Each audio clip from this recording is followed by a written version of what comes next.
The recent announcement by the Transport Secretary to allow unconsolidated jeepneys back onto their original routes is being viewed as the government once again relenting in its face-off with transport groups opposing the modernization program. This edition of Motoring Forum explores the arguments for and against this developing situation.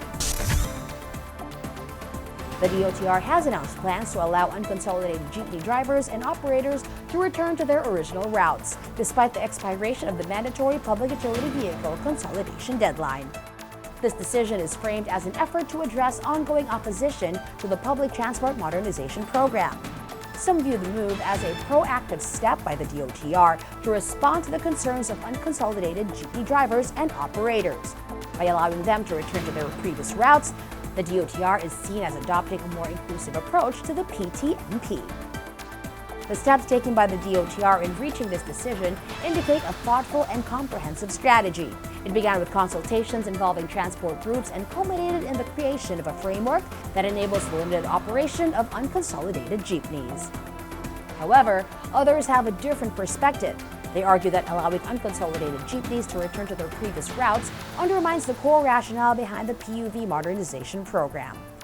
This leniency reinforces the belief among some opponents of modernization that regulatory compliance is negotiable, potentially jeopardizing the integrity of future efforts to modernize the mass transport system.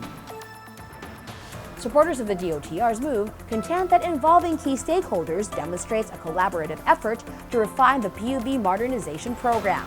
They commend the establishment of a special committee to assess the program's progress and anticipate that consulting various stakeholders will result in recommendations that balance the needs of drivers with the goals of a modern transport system. Supporters also find it encouraging that figures like Transportation Secretary Vince Dizon and Senator Grace Poe have acknowledged the importance of providing jeepney drivers with opportunities to thrive. However, the return of unconsolidated and mostly aging jeepneys to the roads could be seen as contradictory to the long-term objectives of modernization. There are concerns that addressing the fears of drivers and operators about losing their livelihoods may lead to token gestures rather than actionable solutions, further delaying efforts to elevate our public transport system to global standards.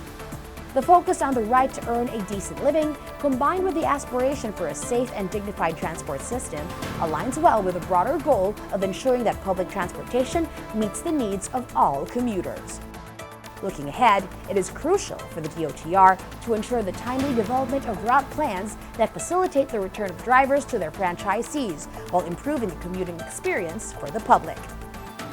This progress signals the DOTr's commitment to balancing modernization with the livelihoods of those who are integral to the transport ecosystem.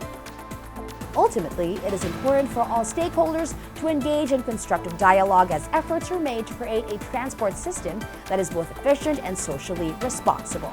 This collaborative approach will be essential in shaping a future where public transport meets global standards while also respecting the livelihoods of dedicated drivers. It's hard not to think that the DOTr is again backing down to the demands of drivers and operators of traditional, aka old, jeepneys. But let's give the DOTr leadership the benefit of the doubt that he wants to strike that perfect balance between protecting people's livelihood and pushing modernization.